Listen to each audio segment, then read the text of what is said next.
I think our next speaker is here.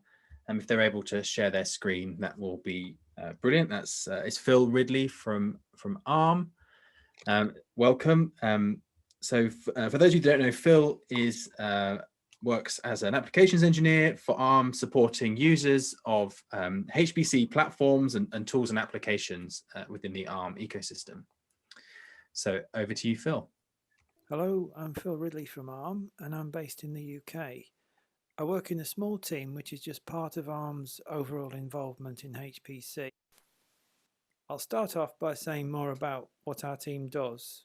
Then I'll move on to describe some of the current Arm-based HPC architectures and the systems which use them.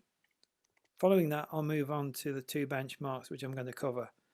They are the NAS Parallel Benchmarks, which are from NASA's Advanced Supercomputing Department, and the EPCC OpenMP Micro Benchmarks. These are from the Edinburgh Parallel Computing Centre.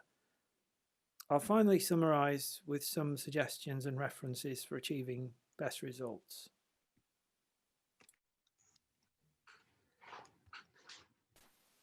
So I work in a team of applications performance engineers, with 2 of us based in the UK, 2 in France, and 3 in the United States. Each of us has specialist domain knowledge, for example, CFD, or climate, oil and gas, or physical sciences.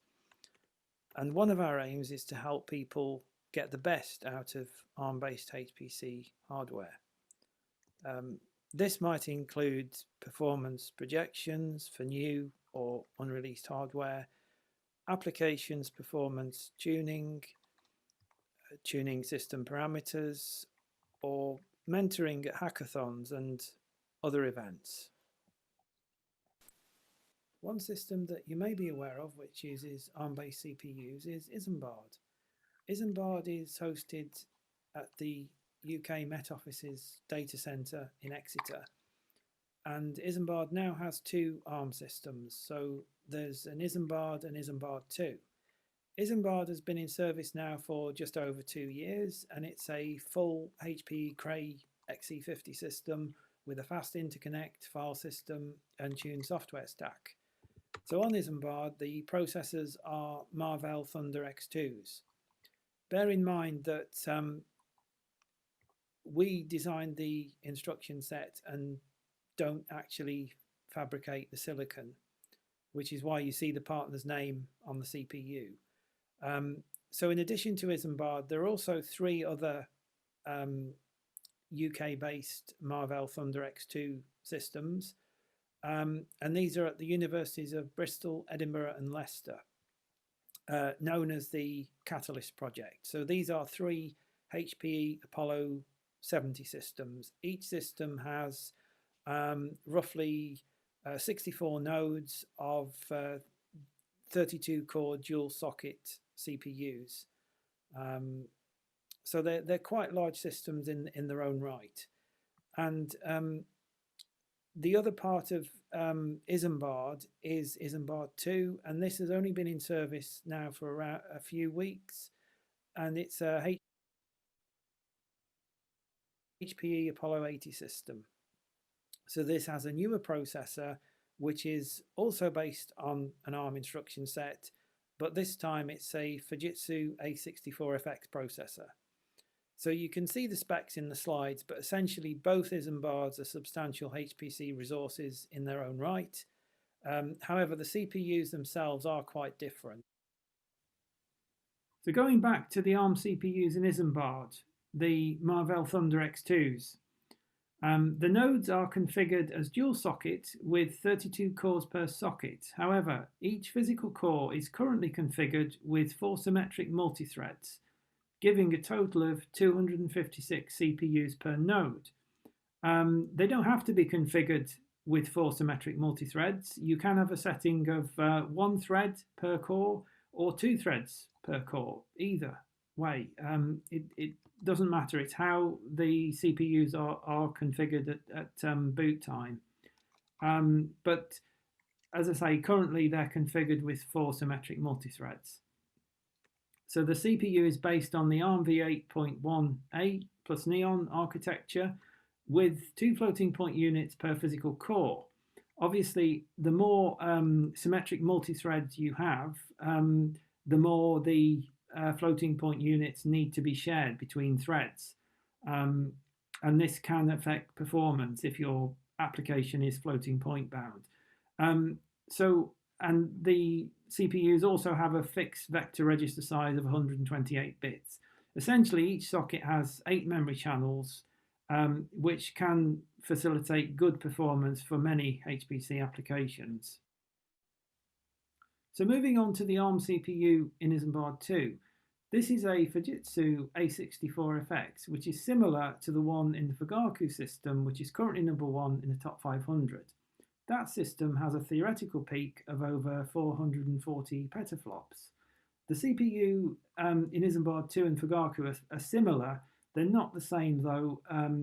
They differ in clock speed and number of cores per socket.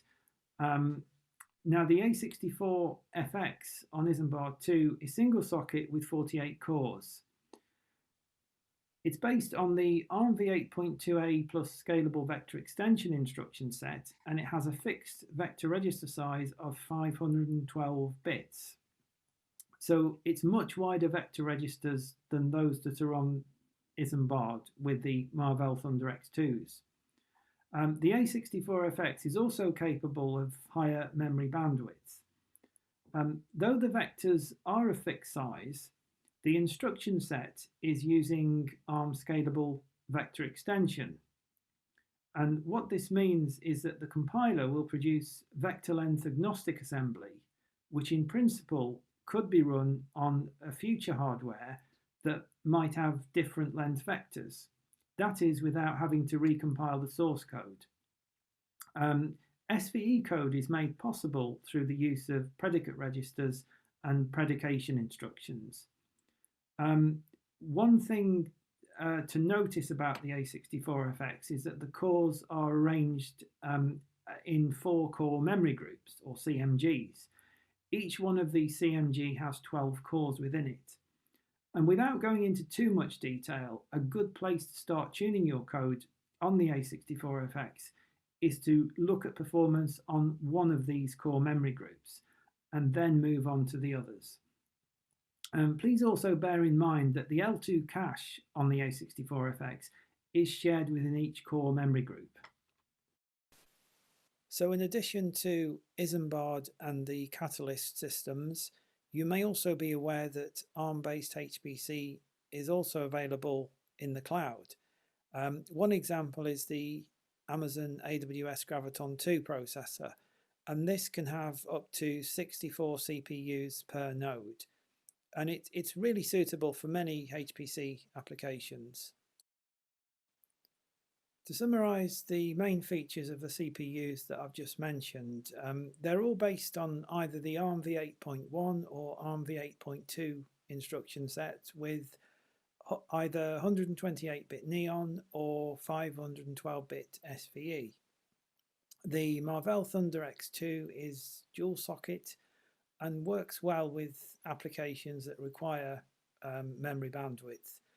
The A64 Fx has large L2 cache and notably no L3 cache, though to utilize the capability of the processor can sometimes require more programming effort. The AWS Graviton2 does seem like a good all-rounder, and for many applications its localized larger L1 and L2 caches do seem to have. So now on to the first of the 2 benchmarks which we're going to discuss. So the NAS Parallel Benchmark is available in MPI and OpenMP variants, but here I'm only going to talk about the OpenMP one. So there are 8 benchmarks in the suite. These are representative of CFD kernels and include algorithms such as conjugate gradient, multigrid, and solvers like tridiagonal and LU type approaches. So over the next few slides, I'll talk about results for these on each of the 3 ARM HPC based systems that I've just mentioned.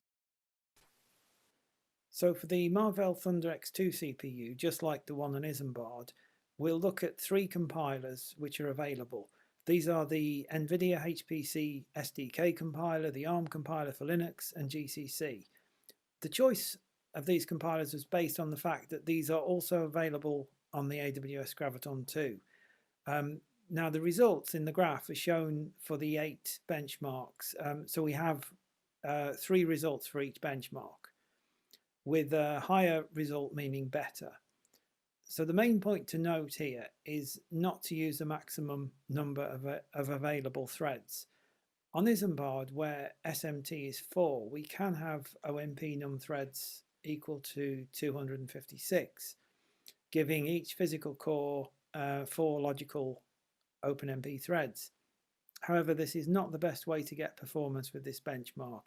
It's far better to use OMP num thread 64 and set OMP places to cores rather than threads, and use OMP prop bind close.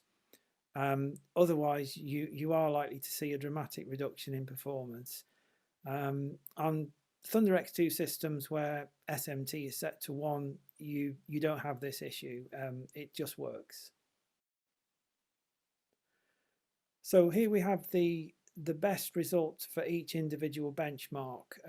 In terms of compiler choice, it's really between GCC and ARM. Each compiler does best with 4 of the 8 benchmarks. So ARM better for some, GCC for others. And difference between compilers is really minor though, apart from the LU decomposition example. So moving on to the Fujitsu A64 Fx. This time the compilers are HPE Cray CCE, the ARM compiler, and GCC. Here, please note that we're using OMP num threads set to 48 in all cases. Firstly, notice that the overall performance for each benchmark is different from the Marvell ThunderX2 results. Some are better on the ThunderX2, for example, the BT benchmark, that is giving 169 MOPS per second on ThunderX2 against 130 on the A64 Fx. And some results are actually better on the A64 Fx, such as the MG benchmark for multigrid showing 153 MOPS per second against 25 on the ThunderX2. Secondly, there is really no overall best choice of compiler. So here we have the result for the best for each individual benchmark. In terms of compiler choice, GCC is better for some, CCE for others, and ARM seems to do well for one of the diagonal solvers. So moving on to the Amazon AWS Graviton2 processor, we're going to go back to using the NVIDIA HPC SDK compiler, the ARM compiler, and GCC. We're also going back to setting, just like we did on the Marvell ThunderX2, OMP num threads to be 64. The first thing to notice about the results is that overall this processor is showing best performance if we look at the figures for MOPS per second. So here, just as we've seen for the Marvell ThunderX2, in terms of compiler choice, it's really between GCC and ARM.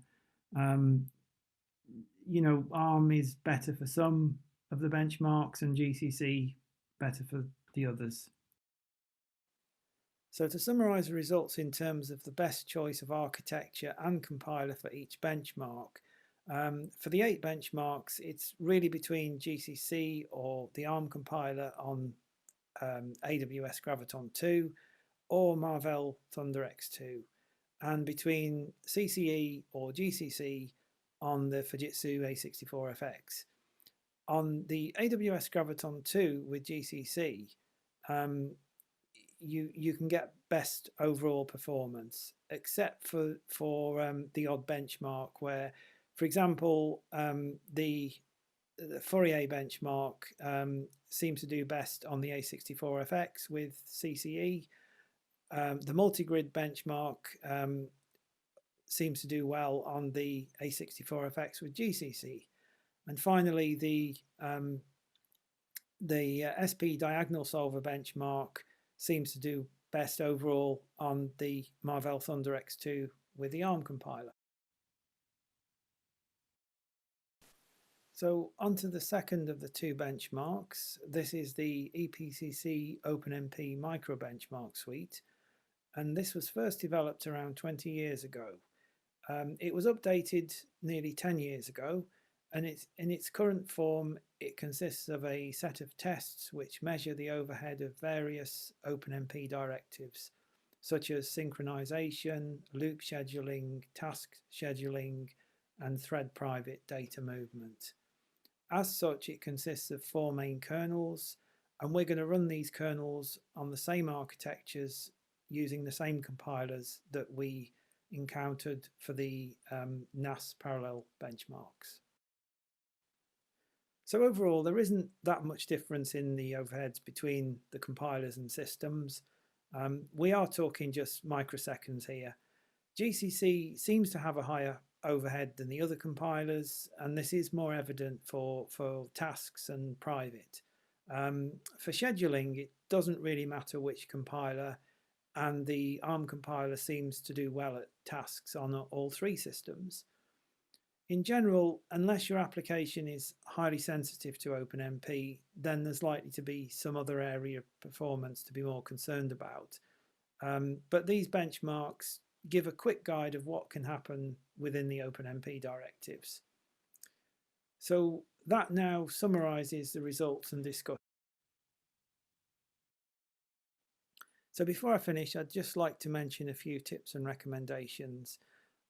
Firstly, choose a compiler that gives the best results with your application, and please try and use libraries that someone else has already spent their time tuning and optimizing. There are plenty of good ones out there to try, especially if you're using OpenMP multi-thread aware environments. Now on Isambard, please take care when pinning your OpenMP threads to the physical cores. Bear in mind that SMT is set to 4, so there are potentially 256 available CPUs, and this is coming from 64 physical CPU cores. So more often than not, only using the 64 physical CPU cores will give you the best performance. So on that note, I'd recommend to set OMP num threads to 64, use OMP places as cores, and then set OMP proc bind to close. Otherwise, you're likely to see a dramatic reduction in performance. Another tip, I guess, is to check what resources your job scheduler has actually assigned. As a guide, don't rely upon it to pin your OpenMP threads. Sometimes job schedulers can get mixed up with OpenMP runtimes, so please check. One way of doing this is to look at a small C code called XT-high. You can basically run that, and it will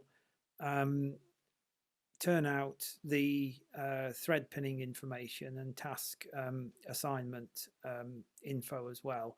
So it's a small application, but very useful. So finally, I'd just like to note that there are some very useful guides and reference materials available online, and I'd be very happy to hear from anyone if there are any questions or suggestions, so please do get in touch with me. Finally, thank you very much for listening today.